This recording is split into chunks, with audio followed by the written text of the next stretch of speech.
Dahil buwan ng pag-ibig ngayon, nagpa-tournament si Site sa mga couple at ayun ako. At ang mananalo sa palaro na to ay set up natin ng luxury date sa BGC plus 10,000 pesos. Let's go! Baguio City! BGC, Baguio City. At ang unang team nga na naglaban ay yung couple ni Binti Sinika at Hipag tsaka Prangka. Pero hindi natin papanoorin yan, mag-i-skip tayo hanggang dun sa laban na natin. Video ko to natural. At ayan, kita nyo na. Tingnan nyo yung kalaban ko, pre. Tingnan nyo yan.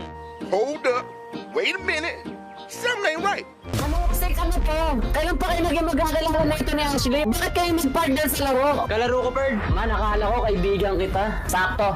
Tayo ngayon yung magkalaban. Mararamdaman mo ang galit ko. Hindi na lang natin, man. Ipaparanas ko sa'yo yung sakit na pinaranas mo sa akin. Nakakalito man yung mga bagay-bagay, wala na akong pa. Kaya ang mahalaga, dudurugin ko sila. Teka lang guys, clarification, hindi po magjowa si Trippings at Doki. Wala lang kadate si Trippings sa February, kaya hinanapan natin siya if ever na mananalo siya. Teka, paano nyo ba nalamang wala kong kadate nung February 14? Anyways, okay lang, chicks naman yung hinanap niya. Pero tama na dada, balagbaga na tayo. Teka lang ha, huli ka sa akin, Balbon. Oh, bam bang. Oy, teka lang, huwag mo akong tugin. Watak, bratatatat, watak, bratatatat. O ano ha, nagustuhan mo ba? Yung ginagawa dapat sa mga manluloko, kinukulong. Ay teka lang, kinukulong. Tapos pagka kinulong mo, dash, may bratatatat. Isa ka pa, kabet, bratatatat. Ano? Kabet! Easy! Ano na? Tapos yung sunod namin kinalaban si Bintisi tsaka si Nika. Abay akalain mo nga namang magtatapat pa kami ditong dalawa. Tapos grabe marurunong din talaga sila maglaro. Tingnan mo naman napatay pa nila si Doki. Pero syempre hindi ako papayag na lintik lang ang walang ganti. Teka lang, masyadong masakit pre. Masyadong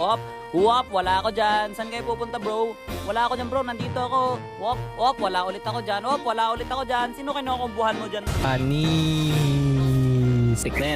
Muntik na. Grabe yun! Tapos dito ginulat ko sila. Pinakitaan ko sila ng pangmalupitang asar. Asar! Tapos dito oras na para tapusin yung laban kaya sinugod ko na si Nika kaso nga lang sa kasamaan pala nakapag-dash siya kaya yun hinabula-bula ko dito ni Bintisi pero hindi sinugod ko pa rin dito si Nika nakatakas siya sa akin pero hindi na flame shot siya doon ni Doki bang tapos ako'y low health na pero syempre hindi pa rin ako mamamatay dyan. Palo si Doki nakatakas pa gamit ulti tayo tara no 1v1 tayo gusto mo tayo na lang dalawa pumalag ka sa akin wasing wasa. Dahil sina Trippings ang nanalo, sila ang makakaharap nila Nacho. Kami na pala ni Nacho yung maglalaban dito guys. Sa tingin nyo, sino sa amin yung mananalo? Comment nyo nga. Kung sino magko-comment ng Nacho, ibablock ko. You got me jumping like